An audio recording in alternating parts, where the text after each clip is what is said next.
Hi there. Welcome to our crash course, our presentation, our training session, whatever it is you want to call it.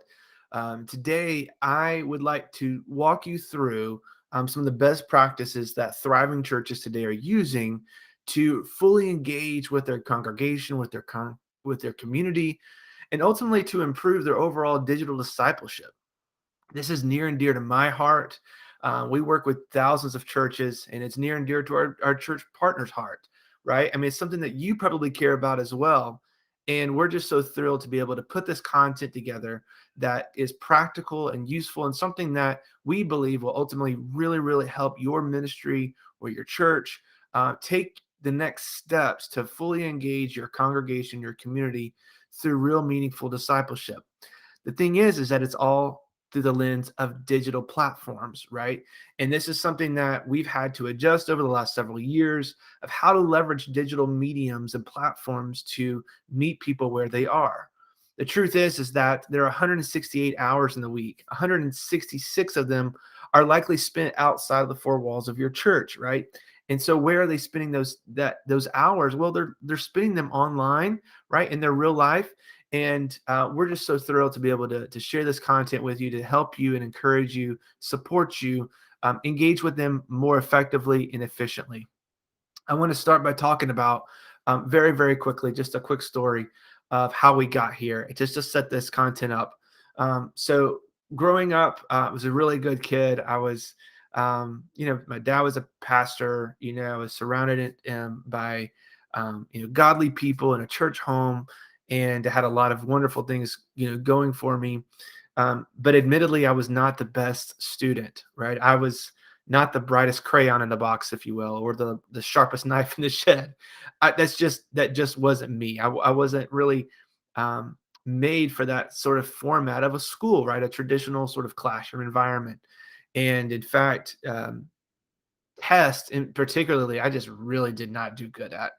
And I remember when I was getting my MBA, you have to take the GMAT, right? And in this GMAT, you have to basically go into this room, and you're in front of a computer, and you have several hours to finish this test.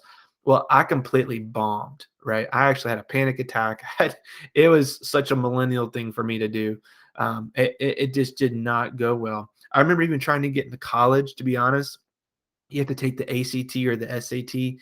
And let's just say that did not go well. In fact, I think I made more points by putting my name on the test than I actually did getting the answers right.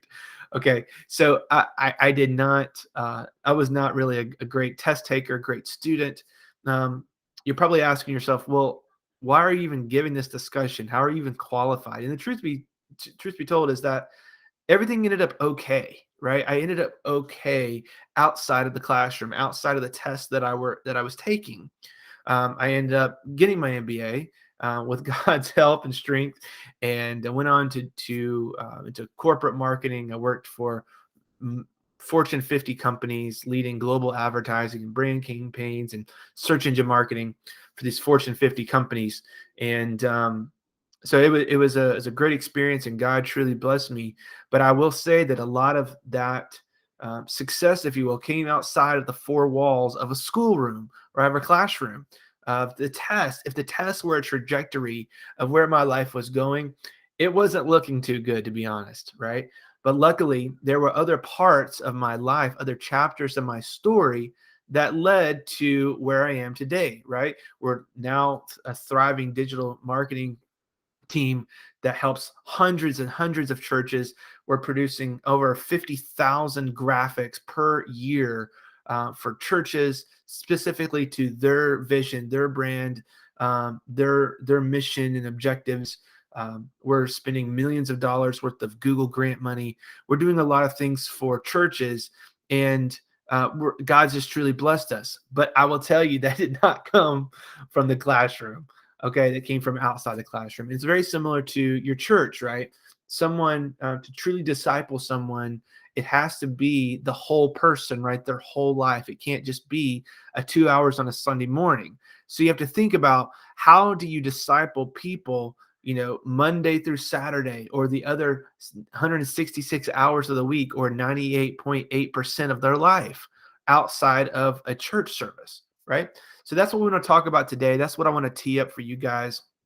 I want to talk about quickly run through the agenda for today. So we're going to start somewhat high level and strategic, and then we're going to boil this down into practical and applicable things that you can do today, right away, to help your ministry and church thrive with digital discipleship. So today's agenda, we're going to break this down into three key sections: who, what, and how. Who is the strategic part of this discussion? What is like, okay, now that we've defined that, what do we actually do with them? And then the how is, well, okay, now that we know who we're targeting, what we're supposed to be doing, how do we do it? Right. And so that's what we're going to talk about today. So let's quickly walk through this. So the who is really we're going to talk quite a bit about purpose. And the reason I start here is because there are a lot of copy and paste church how-tos and done for you tutorials, and those are all great and they're very resourceful and helpful to get started. But I think for churches who are sort of beyond that point, who are ready to take the next step, you can sort of go in multiple directions with your communications efforts, right? Your discipleship efforts, right? And you need to think about what your ministry is intended for. What's the purpose of it? So we're going to talk about that. That leads into your vision. So purpose and then vision, we're going to talk about that very strategically. And then we're going to break this down into, the who, right? Not the band, right? Or the song. Who are you? Okay. But the who, right? We have non-attendees, people who don't currently go to your church, and then current attendees, people who do go to your church, right? And so this sort of summarizes the who your ministry is focused on and who you're here to serve. Okay. Now you say, all right, now what do we do? Well, quite frankly, you can do a lot of things. Okay. There are a lot of areas that you need to think through in order to truly disciple the whole person, Sunday to Sunday, right? And there are digital platforms here, and some are more, are not digital, right? They're tangible, they're traditional, they're in person, one-on-one communication. But today, because we want to focus the conversation on digital, we're going to focus in on a few key areas. All right. So the way these areas break out are, we're going to focus on your website. We're going to focus on social media. We're going to focus quite a bit on social media, and we're going to focus on Google. What are these three areas? How can we leverage these three areas to support your purpose and vision, ultimately how to serve two different user bases, right? Different individuals, people who go to your church and who don't.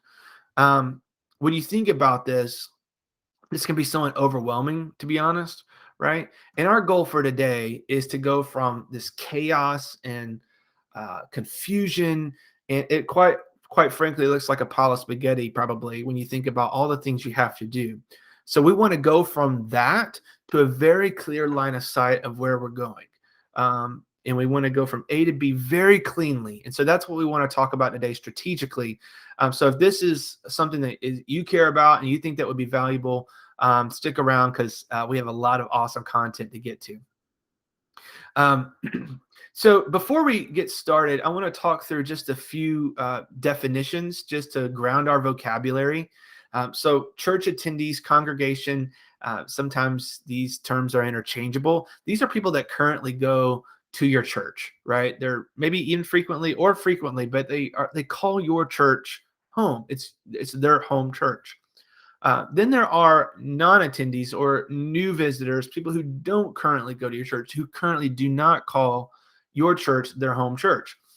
These are people who do not regularly go to your church frequently or infrequently.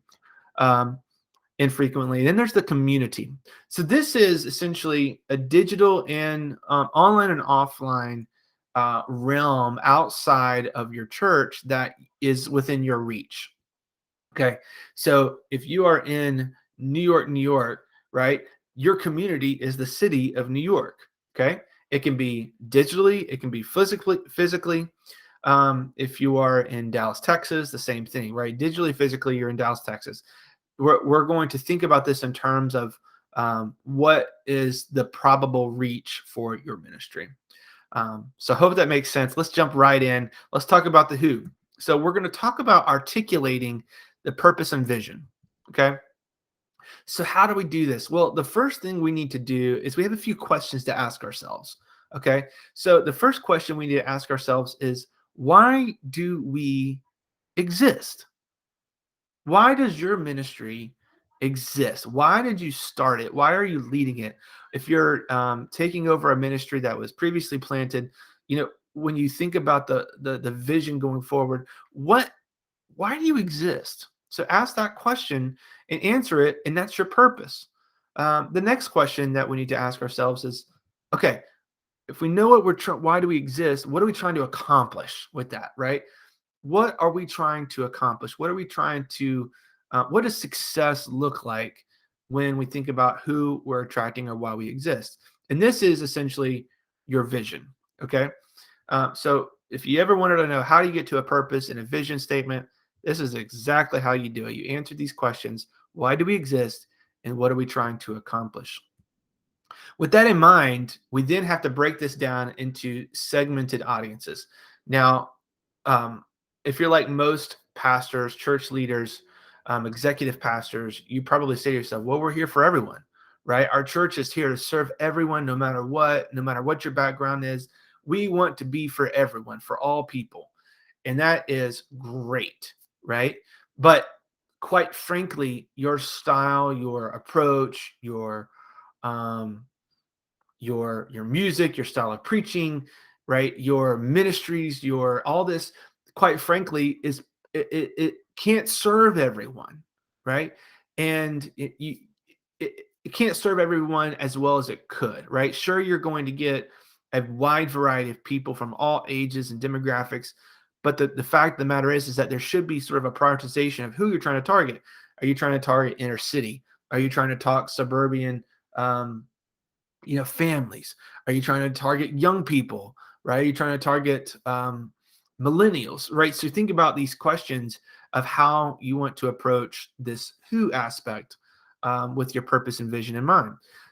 For purposes of today, I want to think about it in terms of behavior and demographic, right? You can think about this in a variety of ways, but here's some common ways to think about who you're trying to reach. Well, you can reach them based on, or you define your audience based on behavior. And this could be examples are, do they go to your church? Do they not go to your church? Are they Jesus followers? Are they not? Do they attend 3 times a year? Do they attend every Sunday? Do they attend, serve, and give regularly, right? These are different segments of people. When you start to organize your congregation and you start to think about even what steps someone takes on their journey with Jesus, these are different ways to think about it. The other way is to think about, um, the demographic of individuals that you are really have a heart for, right? Or who you strategically think your ministry is there to serve. This could be young families. This can be, you can think about this as in terms of affluent versus lower socioeconomical families, inner city, suburban. I already mentioned this. Students, baby boomers, multicultural. I want again, you're going to be, tempted to say to yourself, Andrew, right? We can do it all, right? We can serve everyone, and you're right. But the fact is that this is really what that looks like, okay?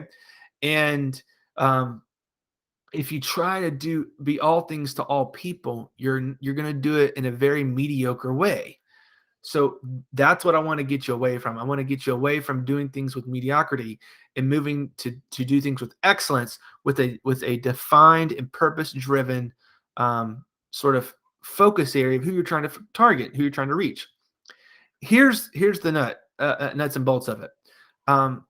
Your purpose drives your vision. Your vision drives your plan, and your plan drives your action. Okay. I'll say it again for the people in the back. Your purpose drives your vision drives your plan, and your plan drives your action. Here's the takeaway. The reason we're starting with plan and vision to begin with, purpose and vision to begin with, is because otherwise you're just going to start taking action, and you might take that action in the wrong direction. right? And you'll be running on a treadmill and not really going anywhere. You'll feel accomplished because you're working on something, but you're really not going anywhere. Okay. So to really go somewhere, we want to have a clear line of sight of where we're going. That's why I say your purpose drives your vision drives your plan, and your plan drives your action. Your action doesn't drive your purpose. Your plan doesn't drive your vision, right? It's in reverse order. So hopefully that's helpful. So now we've defined and talked about the who. I now want to talk about the what, right? So you've thought through with, by yourself and with your leadership team of who you're trying to go after, why your ministry exists. Now we're going to talk about what we actually do with it, right? So this is all about the strategy for what you do with your audiences that we just talked about. And it really boils down to serving certain people with specific communication to accomplish your vision. And here's what I mean: gaining a family and losing a family in your ministry, your church, still equals a net zero growth, right? So you can gain, and if you lose, you still go back to square one. Okay. If you think about any even regular business model, Netflix, if they were to gain 100 customers next month but lose 100 customers, they didn't grow, right? And any sort of business that has, or organization that has a recurring aspect to it. So you have to. This is how we're going to think about it today to make it really simple. The goal is, after we've defined our current attendees, current congregation versus those that aren't, the goal is to keep the current ones, right? Through digital discipleship, through encouraging with their walk with the Lord. And we want to keep them, right? So we don't lose them. And here's a few things that you can do and to think through how you serve your current congregation, your current church attendees. If the objective is to keep them engaged and nurtured so they don't leave, here's how you can do it. One, you serve them. Okay. And I'm going to get to the applicable aspect of this, but you serve them. You don't serve yourself with their time, energy, and resources. Okay. You serve them. You make them know that you love them. Right. You serve, and what happens next is they serve one another. You serve them, they serve one another, and then they serve the church. It's not in reverse order. You don't ask them to serve the church and then serve one another, and then you serve them. That's completely wrong. We'll talk about what this means on social media, your website, and Google here in a moment. But take that as the approach to every communication that you do, every email, every flyer, every communication from the pulpit. That's the approach. Okay. The next thing that we have to think about is, as we think about how we're serving our current congregation, we now have to attract new people for growth, right? So that we can continue to build this ladder of a successful digital discipleship program. Okay. So to attract new people, we have to think about these in terms of non-attendees, people who don't currently go to your church. The objective for this user group or this audience group is to let them know that you exist, and then convince them, lead them in an authentic way to why they should make a visit. Okay. Let them know you exist, and then convince them to make in an authentic way of why they should make a visit. And you're probably thinking, well, Andrew, this is fluffy and strategic. I'm trying to give you an approach, right? So that I'm going to go into detail about websites and social media and Google, but I want you to take this strategy with you and apply it to every aspect of your ministry. Okay, so here's how a few things in our approach to serving this audience, which is crucial. And so, for one, it's very similar. You have to be for them before asking them to be for you. Okay. You have to be for them before asking them to be for you. A lot of ministries start working on, their chest beating. They're talking about how awesome they are. But quite frankly, we need to be talking about how awesome they are, right? And I think your heart is there, right? Our heart, 99% of ministry leaders that we talk to on a regular basis are already there. They love people. They have a heart for people, right? So it's just communicating that.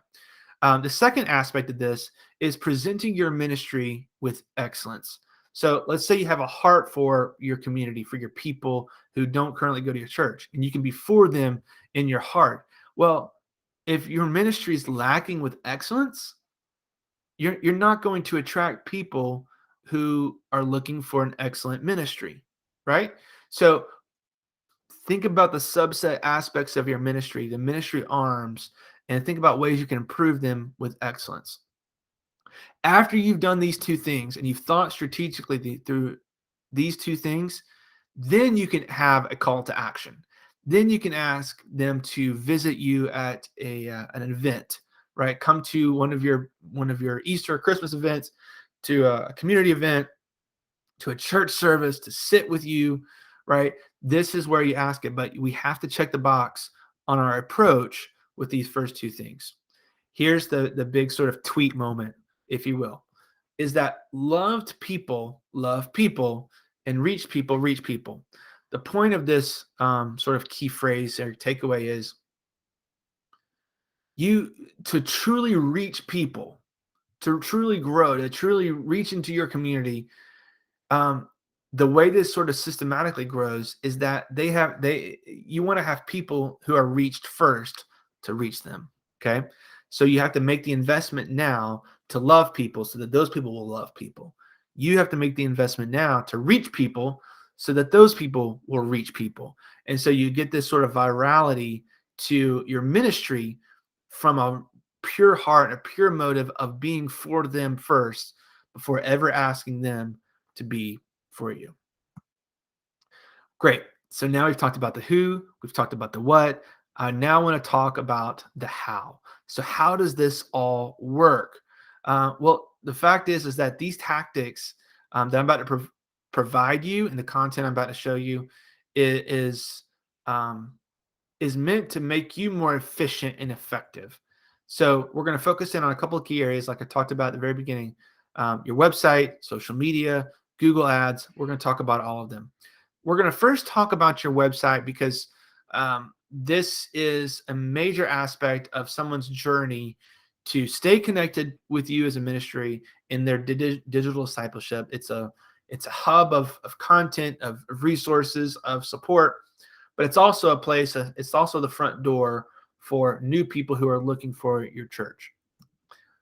So we're going to continue on with our model of breaking down audiences into new visitors versus your current congregation. New visitors being people that are not going to your church, who do not call your church their home church, and then versus people who do. Okay.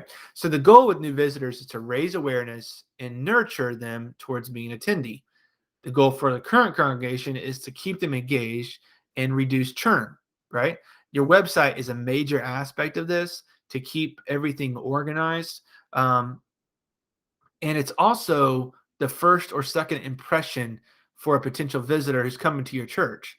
If you think about it, the way your website is, it's one of the biggest influences that a user has when deciding whether or not to come to your church. And here's just the facts. The facts are is that if the website stinks, that'll be a reflection and that will be how people perceive your church.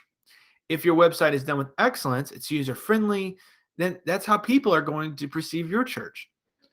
So the question is which one of those two do you want them to think, right? You want them to think that you're killing it, right? You're crushing it with your website. Your ministry's awesome.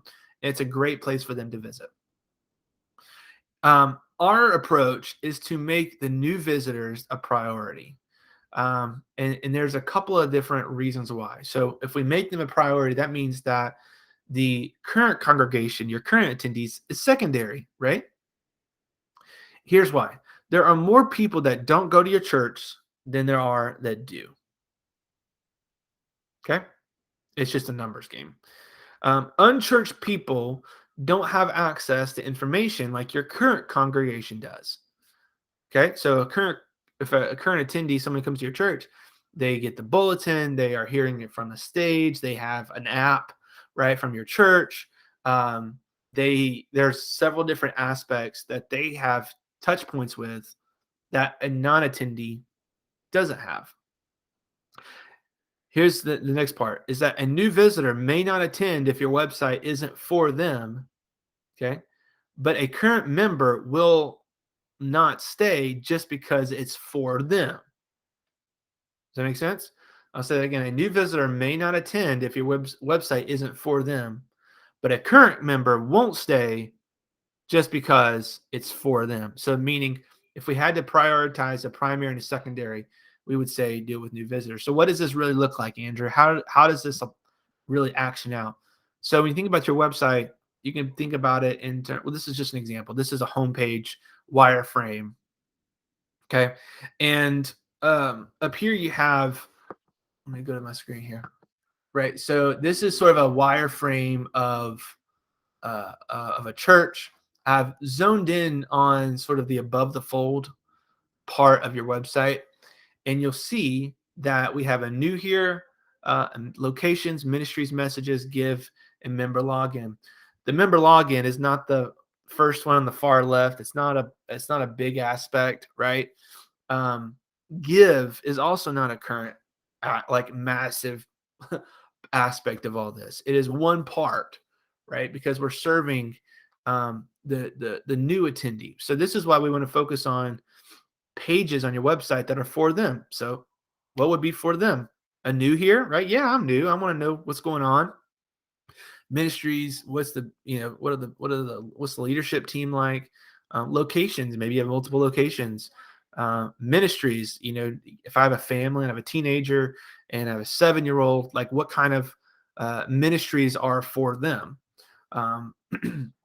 And then what we would also suggest is this you have a headline right on the homepage.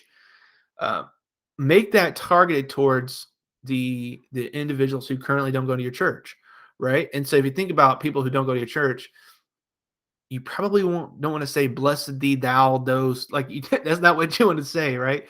You want to keep it very understandable, very focused on them. Here's an example. Life is tough. You want to get it right. We want to help.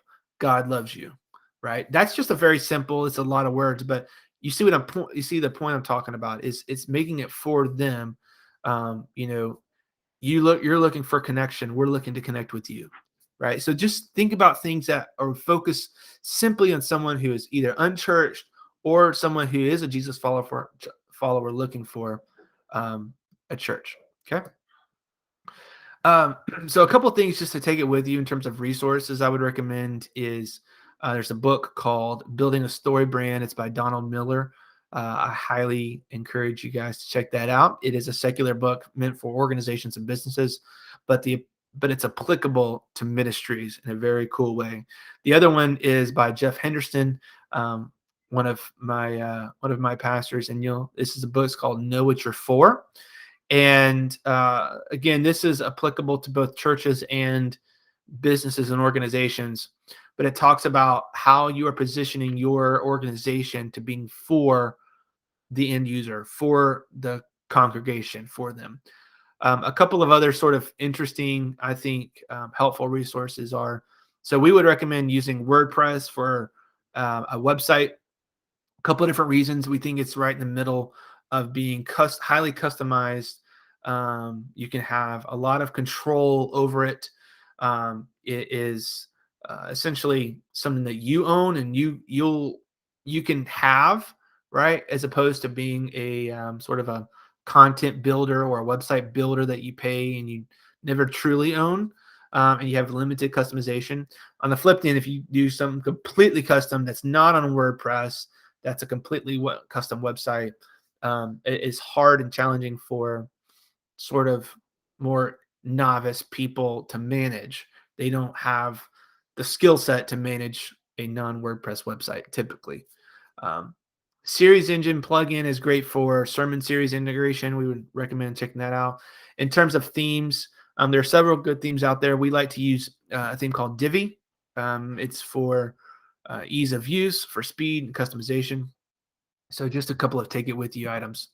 The next thing I want to focus on is near and dear to my heart. This is, like I said, we do thousands of custom social media posts for churches every year, which we love. It's awesome because we think that churches are the lifeblood of the local community, and so social media is a big part of what we do, and it's something I want to talk about today. So again, we're going to keep on with our theme of current congregation versus new visitors. So very similar objective here with social media is for a current congregation, we want to keep them engaged. We want to reduce churn. For new visitors, we want to raise awareness. We want to nurture them towards being attendee. So to put this a little bit more specific, or break it down into more steps, is for your current congregation to keep them engaged. We want to stay top of mind. We want to solidify our why. So all the content needs to go through this lens um, of why the church exists, the mission, the purpose, that sort of thing. And we want to maintain and grow. For new visitors, we want to focus on adding value to them, right? Not brand new information. I just mentioned this earlier. We want to have breakthrough content that's scroll stopping, okay? And we want to gain insights around topic and resonate with the digital community at large. So just a couple of things we want to focus on. Here is something that I wanted to provide as a roadmap on how you can strategically grow your social media. The cool thing about social is you can leverage the shareability of the engaging content to get more shares, to get more in front of their networks. So let's say you have your current congregation. You can, if you're providing value to them, they're going to share it with their network, right? And here are some examples that are very applicable. You can give away guides like a prayer guide or a study guide for the Gospels. You can give away sort of questionnaires for family discussions at the dinner table. You can also use this to have content that someone submits their email address for, to say maybe they're not currently on your email list. You can use this avenue to get emails and then nurture them towards doing other aspects and segmentation within your church. So we need to add value to them, right? So a couple of ways we do this is we add value so that they're share it with your friends, and then you have this network virality approach. I want to show you sort of a strategic model for what this looks like. Okay. So we've built this model, and it's worked really, really well for our church ministry partners. And that is first we measure. We have to have a baseline. Okay. And then we have this combination of engagement, having content that is engaging, that's valuable. We have to have content that's done with excellence, right? Having engaging content, but done with clip art might not really help on the overall brand perception or marketing perception, if you will, of your church. And then we leverage that for invite. We build credibility, we build equity through having really good, engaging, value first content. It's done with excellence. And then we invite them. We have a Saturday post for Sunday morning that says, visit us tomorrow. We have, 3 services or 2 services, and we'd love to see you there. We got a seat saved for you. And it takes this right combination to really get it right. And then you sort of rinse and repeat, keep testing, keep optimizing. One question we get quite a bit is, how do we leverage, pictures versus graphics? Different churches use in different way. Here are 2 clients that we have. And the fact is that pictures allow you to communicate your church's personality. You can lean into Instagram algorithms. You can give potential visitors a glimpse of your church so they know what to expect when they get there. And it's similar to Yelp, right? If you're going to, or Google, or any other sort of platform you look at before you take the next step. If I'm looking for a restaurant in a new community, or if I'm visiting somewhere, I'll go to Yelp or Google and I'll look for a restaurant. And then I'll immediately look at pictures. I don't know if you do this. I do this. You look at pictures to see what the vibe is like of the church. I mean, of the restaurant, right? And people do the same thing with your church. So it's a great way to show off your church and your awesome personality. Graphics. Can be used to communicate things that can't be communicated simply with photos, right? If you have events, if you want to have a call to action that's very attractive or breaks through, you can use graphics for this. It can also engage your audience with questions and sentences and text that can't really be captured otherwise with photos. And it can also make your church seem really polished and in a very balanced way produced, right? So that you've put effort into it, you've put time and energy into it. And the takeaway is do both. I want to give you an example of how you can do both, right? So here are a few of our clients that we work and help with, and you can see a mix of where we've used. These are pictures. Many of these are pictures directly from the church that we'll take to incorporate to use text. We'll use graphics. We produce the graphic for them. So this is what a good combination is. I also want to show this slide to show you that not every church is the same. Your church is unique. It's different, right? So you do not need to take a copy and paste approach to your social media. Okay. Do not do it. You should take a unique approach based on your purpose and vision, and execute against that. So I want to have a few take it with you items very similar to the website. Books. Here's a cool book that someone recommended to me a few months ago. I think it's a great book. It is it's a secular book. I think I like to look into secular books a lot of times, for bigger picture things, all right, for bigger picture ideas and strategic areas, and then apply them to our ministry and our church. So how to make big things happen. Damon Centola, I believe is how you pronounce it, or Quintola. Basically, this is around social networks and how viral things take place. And it looks at the launch of Twitter. It looks at the launch of other massive companies and organizations, and how things spread. And it's a pretty cool approach if you're looking to make if you're not just starting. This is probably more for someone who's wanting to think strategically about their social media. Blogs and resources. You can check out church requests for organizing communication requests for your church, right? This is a good platform for, if someone has a request for an announcement on a Sunday morning or an announcement for a social media post or a Facebook campaign, you can use church requests to get there. Highly recommend it. Churchmarketing.is. This is us, right? And we have a lot of great blogs and resources on there that I think it would be very, very helpful for you guys. In terms of imagery and creative assets, if you don't have a lot of photos, you can leverage Envato Elements, or you can leverage Unsplash. Either one of those have really good stock free content, so you can check those out as well. And then, but try to get your own photos, because this is sort of a gap filler. The next part that I want to talk about today is search engines. We're going to keep going. Search engines is probably one of the largest untapped areas for churches. And here's why.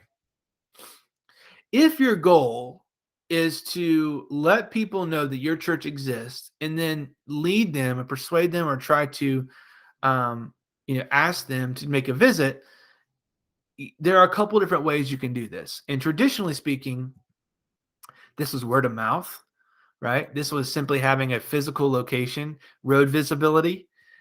This could be billboards or road signs. Many of you guys have churches that have the sign on the outside of your church. Some of you probably around Easter or Christmas have billboards that you see your church does or other churches do. The other way that we've talked about already is social media. All right. And this thing also includes online video, both paid and organic. So this is paid advertising campaigns on social media and organic. The other way that a lot of churches have used in the past are mailers, right? Having direct mail. But what is not on here? Well, a massive aspect is search engines. Google. If you were to move to a new town tomorrow and you were not in ministry and you were looking for a church home, you would go to Google to see if you could find a church. You just would. the fact is that people go to Google if they're when they go to Google, they're showing interest to know something, to find something, to buy something. I go on Google to buy a new pair of shoes or sunglasses. Um, so they're different, but the point is that there's intent. These individuals are hand raisers. They're literally asking you for information. They're asking Google for information, and they're looking for qualified information. This is how Google has been so successful. There are thousands of people searching for churches, and churches are just not taking advantage of this. And the cool thing about it is that, well, I would say a large opportunity this is that the pandemic has changed things. Churches who leverage this change will thrive, who embrace digital platforms will thrive. Churches who don't will struggle. And um, so hopefully you guys are in the thriving camp. Hopefully you are in the thriving camp. I did a quick snapshot of searches across the US, just to show an example. And per month, okay, per month, there are 10,000 searches in Washington. There are 41,000 searches in LA. There are 61,000 searches per month in Texas. There are 12,000 searches, 12,000 people in Colorado per month searching for a church every single month. In Florida, 40,000. In Pennsylvania, 18,000. In New York, 19,000. Thousands of people are searching for a church. And we're hung up on word of mouth and mailers. And there's this massive opportunity for people who are looking for churches. And so it's so crucial that your church taps into this. It's a massive opportunity. And I want to quickly show you how this whole thing works.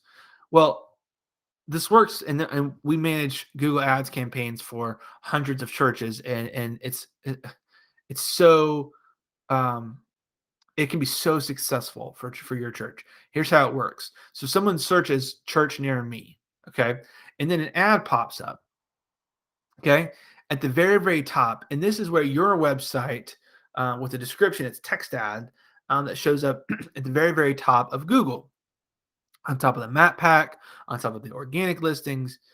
And then someone clicks on this website, on this link, and it goes to your website.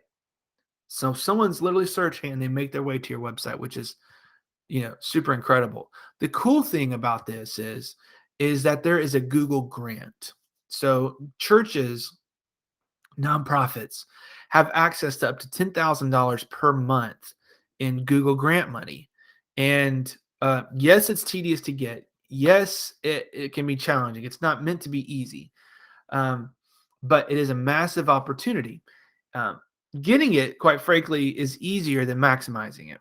And the focus is on driving results. It's on getting the proper analytics and the measurement in place. Here are a couple of different keywords that you can use, and that is church near me, online church. So these are keywords and searches that people are typing into that your church can show up for. Church in Atlanta, as an example. The key is to focus on high volume, a lot of people searching for generic keywords, as long as you have relevant keyword content on your website to do this. So if people are searching for tennis shoes, you're probably not going to want to build on that, right? But if someone is searching for a church near me, online church, that's applicable. Maybe even events, that's applicable, right? So there's a paid portion, which is the Google grant, and then there's the SEO, the organic part of search engine marketing.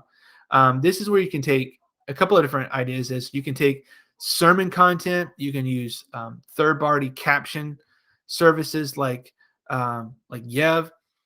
You can focus on user behavior such as site speed. You can focus on content that answers people's questions, like what does the Bible say about marriage? What does the Bible say about prayer? What does the Bible say about money? You can think about these things and have content that's relevant for them, right? And the cool thing is that once you develop this content, you can leverage it for the Google grant and on your website. So here's a couple of things to take it with you. So Google Ads, check out Google Trends. It's trends.google.com to get a glimpse of all different searches and the way search patterns, sort of increase and decrease over time. You can look at Google Grants, and this is google.com/grants. You can check out Google Ads, and this is ads.google.com. Here's the kickers. Don't sign up for the ad account until you have the grant. So those are a few steps that you can take to get that. For SEO, like I mentioned, you can check out Rev for captioning your sermons, and you can just go to rev.com/caption. Google Console for site speed, SEM Rush to see about different broad trends related to your website. There's a free and a paid version, and then you can check out Google Analytics. You can check out Google Analytics for your website's bounce rate, time on site, and a ton more. So that was a lot. I get it. It was a lot. Other considerations that we haven't really talked about is YouTube. YouTube is a massive area. You can think about this for new visitors. There's the current congregation, and you can think about that for course sermons, but then email marketing, text communications. There are different things that you can leverage when you take this approach. So I hope that this was helpful for you and that you found it valuable for your church. There are a couple different other steps that you can take right here on this landing page. If you would like to get more value, more content, more resources and help, such as social media help, we would love for you to check out the available next steps right here on this landing page to help your church out even more. Our goal is for you to thrive. Our goal is for you to make an impact, for you to accomplish your purpose and vision. And there are resources and helpful content and and tips and tricks and all kinds of great different things that you can leverage on our website to help you take the next step. I hope this has been helpful and enjoyable. If you have any questions at all, please don't hesitate to contact us on our website, churchmarketing.is, and we'd love to serve you. We're rooting for you. We're praying for you. And thank you for joining. God bless.